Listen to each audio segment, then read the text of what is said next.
Bahkan nih buat nentuin pegawai mana aja yang perlu di PHK, Amazon tuh sampai pakai AI juga loh. That you're probably going to be affected or influenced in some way or another by the emergence of AI. Ya mungkin buat yang cuma ngincer uang sama prestis doang, mungkin kerja di Big Tech tuh masih jadi kerjaan idaman ya. Tapi buat kita bahas soal dunia kerja lagi. Kan udah beberapa kali ya kita ngebahas fenomena-fenomena di dunia kerja. Kayak dulu kita pernah ngebahas full-time children di Cina, terus kita juga pernah ngebahas lulusan S2 di India yang cuma bisa jadi tukang sapu, ya yang gitu-gitulah. Nah sekarang gue mau bahas salah satu pekerjaan yang dulu bisa dibilang jadi primadona, jadi kerjaan yang diidam-idamkan banyak orang, tapi sekarang malah cenderung dikit peminatnya. Udah nggak jadi pekerjaan yang seksi lagi dia. Iya, gue mau bahas fenomena kerja di perusahaan teknologi raksasa kayak Google, Amazon, atau Microsoft misalnya.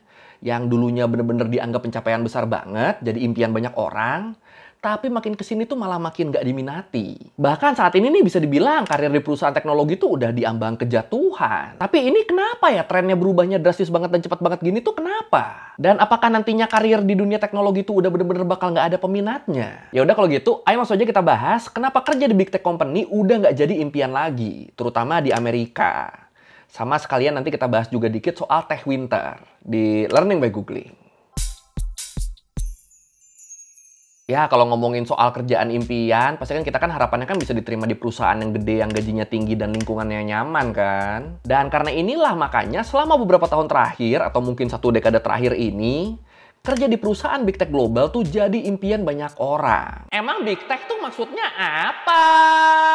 Buat yang mungkin belum tahu nih, istilah Big Tech atau Tech Giants, itu tuh dipakai buat nyebut perusahaan teknologi raksasa yang paling berpengaruh di dunia. Contoh, Microsoft, Apple, Alphabet, perusahaan induknya Google, Meta, Amazon, Tesla, dan ya masih banyak lagi lah. Nah, perusahaan-perusahaan ini, terutama yang basisnya di Amerika, mereka juga tuh sering disebut perusahaan Silicon Valley. Nah, kalau menurut Britannica, Silicon Valley sendiri itu tuh adalah kawasan industri di sekitar Teluk San Francisco, California, yang jadi pusat global perusahaan teknologi raksasa. Bener-bener tuh Silicon Valley tuh pusatnya. Alphabet, Apple, Meta, Netflix, eBay, dan lain sebagainya itu pada ngumpulnya tuh di situ semua. Nah di tahun 2010-an kerja di perusahaan-perusahaan ini tuh jadi impian banyak orang dari berbagai penjuru dunia.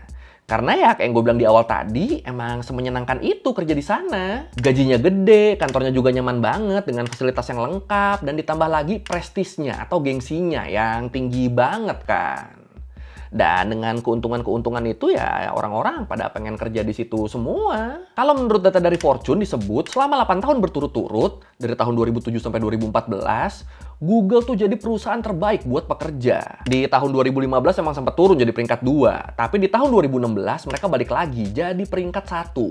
Setelah ganti nama jadi Alphabet sebagai induk perusahaannya. Dan kalau menurut New York Times, Google bisa selalu peringkat 1 kayak gini soalnya mereka tuh lingkungan kerjanya tuh bener-bener merhatiin pegawainya banget. Ya, gue yakin lu pernah lihat lah, lingkungan kerja di kantor Google di Amerika tuh kan emang asik banget ya. Fasilitasnya tuh dibikin seakan-akan lagi nongkrong atau kayak lagi kerja sambil main gitu. Dan yang paling penting gajinya sih bisa 6 digit USD per bulannya. Mantap amat ini. Fortune is unveiling its top 100 best companies to work for. Google's #1 again this year. It was #1 last year and the year before. And Google has everything. Free food everywhere, a Wi-Fi enabled free shuttle. They have horseshoe pits, volleyball courts, street hockey, pools. Tapi walaupun kayaknya semantap itu, walaupun kayaknya seideal itu, tapi di masa-masa sekarang ternyata kerja di perusahaan Big Tech, terutama Silicon Valley, itu ternyata udah nggak dianggap sebagai kerjaan impian lagi. Kenapa gitu? Ya, sebenarnya ini balik lagi sih ke cara perusahaan memperlakukan pegawainya. Soalnya kalau menurut BBC sejak tahun 2022, lingkungan kerja di Big Tech tuh emang udah mulai berubah. Makin kesini ternyata perusahaan-perusahaan Big Tech tuh jadi lebih tegas, lebih disiplin, dan lebih perhitungan dari sebelumnya. Terus fasilitas pekerja juga banyak yang di-cut, waktu istirahatnya berubah, dan pemotongan gaji juga jadi makin banyak. Jadi poin plus kerja di Big Tech yang nawarin lingkungan kerja yang nyaman dan fleksibel tuh jadi hilang tuh. Udah berubah jadi kayak perusahaan-perusahaan biasa. Dan yang lebih parah lagi, perusahaan-perusahaan Big Tech ini juga mulai suka secara sepihak nge-PHK ribuan pegawainya.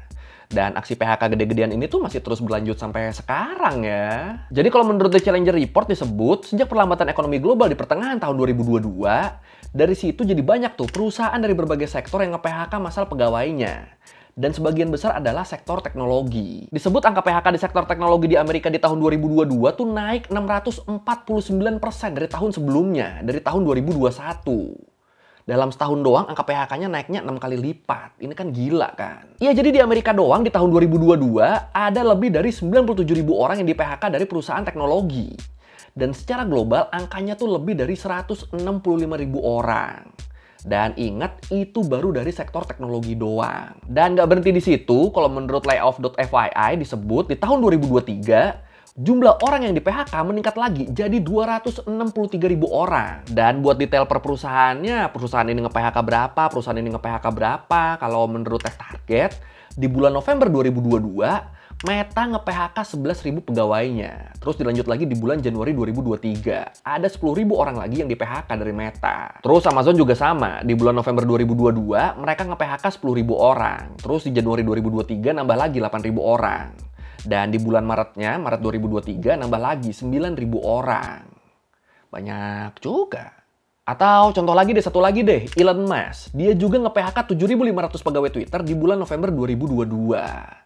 Gak lama setelah dia ngebeli perusahaannya, sebelum Twitter ganti nama jadi X. Bahkan di sini jumlah pegawai Twitter yang di PHK tuh lebih dari 80% dari total pegawainya loh. Jadi ya bener-bener dipangkas banget nih. Dan gilanya gelombang PHK besar-besaran di perusahaan Big Tech gini tuh masih terus terjadi sampai sekarang.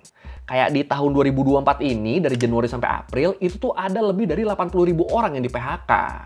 Dalam waktu 4 bulan doang yang di PHK 80.000. Well, that was the 2010s. This is how tech companies are grabbing headlines these days. The layoffs in technology just keep coming. The latest, Google cutting hundreds of jobs in its engineering, product, and hardware divisions. So this is the latest round of layoffs we are hearing about in tech today. It's two fintech companies, Block and PayPal. Microsoft cutting almost 2,000 jobs at Activision Blizzard. Nah, masalahnya yang bikin heran banyak pihak, ini kenapa PHK masalahnya masih terus berlanjut sampai sekarang ya? Padahal kalau menurut Kakalistek, profit atau keuntungan yang didapat perusahaan teknologi itu justru lagi tinggi-tingginya, bahkan mencapai rekor tertinggi. Jadinya ini yang bikin orang-orang heran tuh ini, padahal cuannya lagi mantap mania, tapi kok pegawainya malah dipecat-pecatin? Misalnya nih, contohnya nih, Microsoft. Keuntungan perusahaan mereka di tahun ini tuh meningkat sebanyak 17,6%.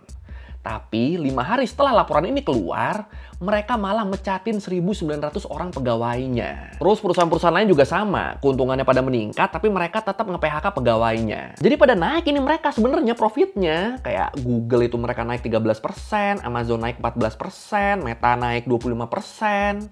Tapi tetap masih banyak aja pegawai yang kena PHK. Jadi ya dari sini jelas nih, kalau alasan PHK masalahnya tuh bukan karena masalah ekonomi. Orang perusahaannya cuannya makin naik-naik terus kan, ya masa ekonomi? Nggak mungkin dong. Ya emang sih kalau menurut NPR awalnya waktu 2022 itu, perusahaan-perusahaan pada nge-PHK pegawainya itu tuh emang karena masalah ekonomi. Soalnya pertumbuhan ekonomi global kan emang lagi lambat kan pasca pandemi kan. Terus juga tingkat inflasi itu lagi tinggi, lagi ada di angka 8%. Dan permintaan konsumen juga lagi rendah banget kan waktu itu kan. Waktu itu. Tapi di tahun 2024 ini kan tingkat inflasinya udah turun jauh, udah balik ke angka sebelum pandemi di sekitar 4%. Jadi inflasinya udah nggak relevan nih kalau dijadiin alasan PHK.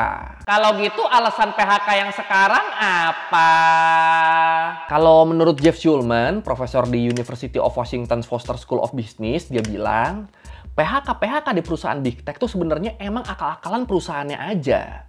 Biar harga saham mereka naik. Lah? Iya, jadi menurut dia kalau di perusahaan startup kecil, pegawai itu di PHK ya emang karena kurang dana, emang karena kurang investor. Tapi di perusahaan besar, di perusahaan Big Tech, mereka mecat banyak karyawan biar harga saham mereka tuh naik dan bikin investornya jadi lebih puas, jadi lebih seneng. Jadi di sini menurut dia perusahaan Big Tech besar tuh kayak cenderung apa ya? Ya kayak cenderung latah lah, cenderung ikut-ikutan gitu. Jadi waktu Meta ngelakuin PHK massal, ternyata harga saham mereka tuh naik. Nah, ngelihat itu, Alphabet juga ikutan melakukan PHK. Nah, ngelihat Meta sama Alphabet nge-PHK karyawannya, perusahaan ini juga ikutan. Nah, terus perusahaan ini ngelihat lagi ikutan lagi tuh. Akhirnya semuanya ikutan. Nah, siklus PHK-nya dilakuin terus tuh berulang-ulang tuh. Sampai hal ini seakan-akan udah jadi hal yang normal sekarang. Karena semua perusahaan ngelakuin itu. Kata Profesor Schulman gitu. The investors really favored profitability, really favored this lean year that these tech companies had. And so instead of rewarding the growth that we saw and them all pursue years ago, they're now rewarding profit. And so the layoffs have continued. People have become used to them. And regrettably and sadly, it seems that the layoffs is going to be the new normal. Terus kalau menurut Roger Lee, pemilik layoff.fyi, dia bilang aksi PHK massal ini juga dianggap sebagai disiplin keuangan. biar perusahaan bisa cut off pengeluaran berlebih supaya keuntungan perusahaan jadi lebih banyak. Makanya tadi kan banyak fasilitas-fasilitas sama tunjangan-tunjangan yang di stop, terus ada lebih banyak pemotongan-pemotongan juga. Nah, hal ini dilakukan alasannya ya buat ngurangin pengeluaran. Terus alasan yang lain kalau menurut The Hill adalah berkembangnya AI yang ngebikin kecerdasan dan tenaga manusia udah nggak dibutuhin lagi. Yang ini ngeri nih. Ya harus kita akui, sekarang AI kan bisa ngerjain banyak hal ya. Mulai dari marketing, customer service, bahkan jadi analis juga bisa kan mereka kan. Makanya akhirnya jadi banyak perusahaan yang lebih milih buat manfaatin AI aja udah. Ya udah kan lebih murah, nggak perlu gaji, nggak perlu makan, tapi kinerjanya nggak akan nurun, kerjanya pasti bagus terus. Jadinya ya gara-gara ini pegawai manusianya pada dipecat-pecatin deh. Bahkan nih buat nentuin pegawai mana aja yang perlu di PHK, Amazon tuh sampai pakai AI juga loh. Jadi AI-nya nganalisis tuh siapa-siapa aja nih yang kinerjanya paling jelek nih. Nah itu pecat-pecatin aja udah. I think everyone at this point realizes that almost whatever business you're in, that you're probably going to be affected or influenced in some way or another by the emergence of AI. Dan ya masalah PHK-PHK-an inilah yang jadi salah satu alasan paling utama yang ngebikin kerja di Big Tech udah bukan impian banyak orang lagi. Kalau menurut Kristin Kusverga, Chief Education Strategy Officer di Handshake, dia bilang, sekarang tuh sekitar 77% mahasiswa yang baru lulus kuliah, itu mereka kalau mau nyari kerja, yang pertama dilihat tuh adalah kestabilannya. Nah, karena perusahaan Big Tech sering lakuin PHK gede-gedean, jadinya ya sama mereka dianggapnya itu kerjaan nggak stabil, sama mereka itu tuh cenderung dihindarin. Jadi iya, itu tuh dulunya tuh emang kerjaan idaman, karena emang banyak poin plusnya kan. Tapi ya sekarang poin plusnya tuh paling cuma digaji gede sama gengsinya doang. Sisanya bisa dibilang udah nggak ada lagi tuh loyalitas di sana, nggak ada lagi lingkungan kerja yang nyaman dan ramah buat pegawai. Itu udah nggak ada tuh semuanya tuh. Ya mungkin buat yang cuma ngincer uang sama prestis doang, mungkin kerja di Big Tech tuh masih jadi kerjaan idaman ya. Tapi buat orang-orang yang ngejar pencapaian, kontribusi, loyalitas, rasa nyaman, Big Tech tuh udah bukan tujuan lagi. Dan ini begini terutama tuh di pusatnya, di Amerika. Sekarang tuh malah trennya ngegeser. Sekarang tuh banyak yang lebih milih buat kerja di perusahaan startup atau ngebikin usaha sendiri pakai modal ilmu dan pengalaman mereka selama di Big Tech. Iya, jadi sekarang tuh trennya mending gue kerja di startup kecil deh atau ngerintis startup sendiri daripada kerja di Big Tech besar. Sekarang arahnya tuh malah ke situ. Before 2020, people were interested in the tech industry just because, the high pay, prestige. I think just seeing it as different, right? You have all these traditional companies, and then you have all these companies that are just doing things different. And they look like kind of the future of work. People thought it was going to be like a huge shift towards these fun environments and flexible environments and places where they put employees first. Now that's sort of shifted, and you think, well, these aren't too much different than these older traditional companies that people were already working at in the early 2000s. Iya, jadi sekarang kalau menurut Forbes, dibanding kerja di perusahaan Big Tech yang kaku, banyak pegawai yang berbakat, ambisius, dan punya skill tinggi yang lebih milih kerja di startup. Yang lebih milih kerja di perusahaan yang let's say rintisan lah. Kenapa trennya jadi gitu? Soalnya kalau kerja di perusahaan rintisan gitu, mereka tuh jadi punya peluang yang lebih besar buat tumbuh bareng perusahaannya. Terus mereka juga bisa ngembangin ide-idenya di sana dan ngasih dampak yang lebih besar juga. Ya kan kalau di perusahaan gede kan, apalagi raksasa teknologi gitu, mau sebagus apapun kinerja kita ya dampak yang kita kasih ke perusahaan tuh nggak akan kelihatan. Karena ya perusahaannya udah raksasa banget, udah gede banget. Kita di situ ya jatuhnya cuma gerusan panadol udah. Nah beda sama kalau misalnya kita di startup kecil, usaha sekecil apapun dampaknya bakal lebih gede di situ. Jadinya ya lebih dihargain. Apalagi kalau kita ngerintis startup sendiri, kalau kita mau ngembangin ide kan ya lebih bebas kan, lebih terbuka. Dan kalau berhasil ya nantinya nama yang diingat dunia tuh nama kita, bukan nama perusahaannya. Dan ya karena inilah makanya kalau menurut World Economic Forum, sebelum gelombang PHK besar-besaran ini, ada fenomena lain yang disebut The Great Resignation, pengunduran diri besar-besaran di tahun 2021. Jadi waktu itu setelah pandemi kelar, banyak banget tuh karyawan yang resign dari perusahaan mereka buat nyari kerjaan yang lebih fleksibel. Terutama yang bisa dikerjain jarak jauh, termasuk di sini ya startup. Dan alasan mereka resign ini kebanyakan tuh karena overwork, kebanyakan tuh karena kerja terus sampai nggak punya waktu buat nikmatin hidup. Jadi mereka ngerasa tekanan kerjanya tinggi, ngerasa kurang motivasi, dan kerjaannya udah kan gitu-gitu aja, nggak ada jenjangnya lagi. Dan karena selama pandemi mereka cuma bisa diam di rumah, jadinya mereka punya banyak waktu buat mikirin kehidupan, buat mikirin masa depan, kesehatan, ya yang gitu-gitulah. Makanya setelah pandemi selesai, mereka langsung mutusin, gue pengen dapat kerjaan yang lebih baik nih, gue pengen dapat kerjaan yang lebih fleksibel nih. Dan ya udah, akhirnya pada resign deh. Tapi di sini yang harus kita ingat, walaupun banyak yang milih kerja di startup, ini bukan berarti startup tuh bebas resiko ya, bukan berarti startup tuh enak-enak aja ya. Enggak, semuanya tetap ada plus minusnya. Nah, kalau menurut Isaac Direct, di dunia startup tuh minusnya ada yang disebut funding winter, atau kalau di kita mungkin lebih populernya tuh tech winter. Apaan tuh? Tech winter, funding winter ini tuh istilah buat nyebut kurangnya investor yang mau ngedanain proyek di perusahaan startup, khususnya yang berbasis teknologi. Ya, ini sebenarnya cukup terdeskripsikan dari namanya sih ya, funding winter, musim dingin pendanaan. Jadi ya emang pendanaannya tuh seret karena ya kayak lagi diserang winter gitu kan, kayak lagi diserang musim dingin. Dan ini bisa terjadi simpelnya tuh penyebabnya karena setelah startup jadi hype dan banyak investor mau ngedanain berbagai startup, ternyata nggak semuanya berjalan jadi bisnis yang mulus dan sukses. Banyak juga yang akhirnya nggak bertahan lama, investornya jadi rugi, dan akhirnya ngebikin para investor tadi jadi lebih hati-hati, nggak terlalu jor-joran kayak sebelumnya. Jadi yang tadinya investor tuh startup apa nih duit nih, startup apa nih duit nih, tapi gara-gara ngelihat banyak yang gagal di situ, akhirnya ya sekarang lebih selektif mereka.